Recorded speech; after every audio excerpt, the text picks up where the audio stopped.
Deer learner আসসালামু আলাইকুম। আজকে আমি যে টপিকসটা নিয়ে হাজির হয়েছি সেটা ন্যারেশন। আমরা বিগত ক্লাসগুলোতে ন্যারেশনের প্রাথমিক যে আলোচনাগুলো সেগুলো নিয়ে আলোচনা করেছি। আজকে আমি আলোচনা করব সেন্টেন্স নিয়ে। তো প্রথমত আমাদের সেন্টেন্স হবে অ্যাসারেটিভ সেন্টেন্স, আর অ্যাসারেটিভ সেন্টেন্সের কীভাবে ন্যারেশন করা যায় সেটা নিয়ে আমরা আলোচনা করব। একদম বিস্তারিত আলোচনা করব। আশা করি ভিডিওটা দেখলে ন্যারেশন পরিবর্তন করা, অ্যাসারেটিভ সেন্টেন্সে ন্যারেশন পরিবর্তন করা কোনো সমস্যা হবে না। সো নাও আমি শুরু করে দিই। আমরা আগেও জেনেছি যে আমরা যখন ডাইরেক্ট থেকে ইনডাইরেক্ট করব অথবা ডিরেক্ট থেকে ইনডাইরেক্ট করব, প্রথমত আমাদের রিপোর্টিং ভাবে পরিবর্তন করতে হবে, দেন কমা ইনভার্ট কমার পরিবর্তন করতে হবে, পার্সন কেস অথবা টেন্সের পরিবর্তন আমরা বিগত ক্লাসে লিখে দিয়েছি। তো আজকে শুধু আমরা দেখবো অ্যাসারেটিভ সেন্টেন্সের কোন কোন জিনিস পরিবর্তন করতে হবে। আর টেন্স অথবা পার্সন পরিবর্তন সবগুলো টেন্সে একই হবে, এজন্য এখানে আমরা টেন্স বা পার্সনের পরিবর্তনটা আলোচনা করব না। শোনা, অ্যাসারেটিভ সেন্টেন্স রিপোর্টিং ভার্বের পরিবর্তে সে টেল বা টোল বসবে, দেন ইনভার্টেড কমার পরিবর্তে আমাদের দ্যাট বসবে।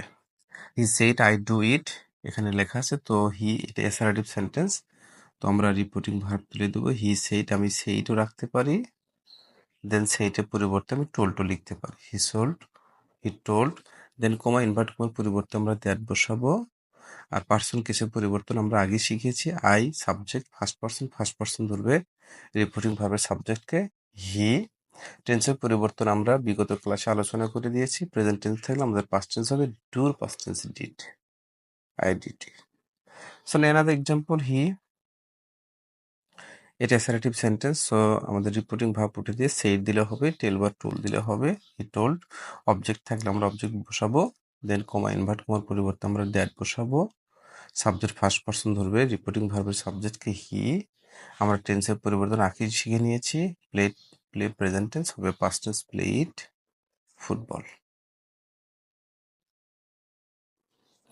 অ্যানাদার রুলস আমাদের হবে, ডিরেক্ট স্পিচে রিপোর্টিং ভার্বটি প্রেজেন্ট অথবা ফিউচার টেন্সে থাকলে ইনডাইরেক্ট স্পিচে কোনো পরিবর্তন হবে না। অর্থাৎ আমরা দেখব যে রিপোর্টিং ভার্বটা যা আছে এখানে, এটা যদি প্রেজেন্ট ইনডেফিনিট টেন্স অথবা ফিউচার ইনডেফিনিট টেন্সে থাকে তাহলে আমরা এখানে টেন্সের কোনো পরিবর্তন করব না। আমরা শুধু পার্সন বা কেসের পরিবর্তন হবে, কিন্তু টেন্সের কোনো পরিবর্তন হবে না।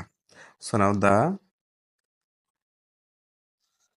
ফার্মার সেইস, এটা কিন্তু প্রেজেন্ট ইনডেফিনিট টেন্স, সুতরাং আমরা জাস্ট কমা ইনভার্ট কমা পরিবর্তন করে দ্যাট বসাবো। সাবজেক্ট পার্সন কেস অবশ্যই পরিবর্তন করতে হবে, ফার্স্ট পার্সন হলে আমাদের এই সাবজেক্টকে ধরবে হি।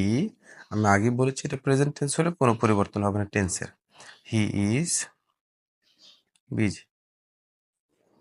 অ্যানাদার এক্সাম্পল, ফিউচার টেন্স আছে এখানে, তো আমরা এভাবে লিখে দিব, দ্য ফার্মার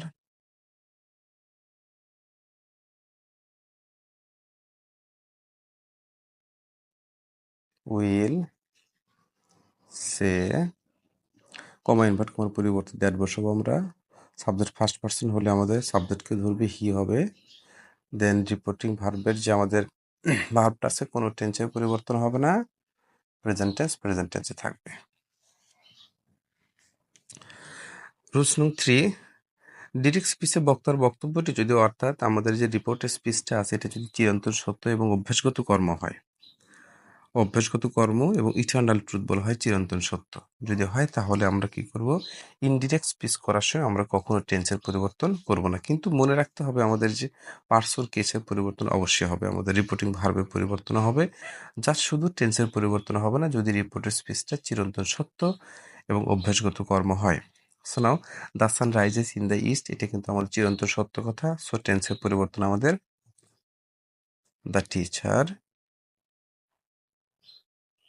সেইট পাস্ট টেন্স, আমরা টোল্ড করে দিলাম পাস্ট টেন্স, সেইট রাখলে হবে, কোনো সমস্যা নাই। কমা ইনভার্ট করার পরিবর্তে আমরা কি দিব, দ্যাট দিব। এইবার আমরা কি করব, সান থার্ড পার্সন সিঙ্গুলার নাম্বার, তাহলে আমরা তো আগে শিখে নিয়েছি রিপোর্টের স্পিচের সাবজেক্ট থার্ড পার্সন হলে কোনো পরিবর্তন হবে না, এটা চিরন্তন সত্য কথা। সব পরিবর্তন ছাড়াই আমরা লিখে দিব ইন দ্য ইস্ট, সূর্য পূর্ব দিকে ওঠে।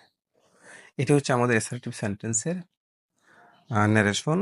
মোটামুটি 3টা রুলসই আছে এখানে, 3টা রুলস ফলো করলে ইনশাল্লাহ অ্যাসার্টিভ সেন্টেন্সের যে ন্যারেশন আছে ডিরেক্ট থেকে ইনডাইরেক্ট করা কোনো সমস্যা হবে না। সো আজকে মতো এখানে শেষ। আল্লাহ হাফেজ। আগামী ক্লাসে আমরা ইন্ট্রোগেটিভ, ইম্পারেটিভ, অপারেটিভ, এক্সক্লেমেটরি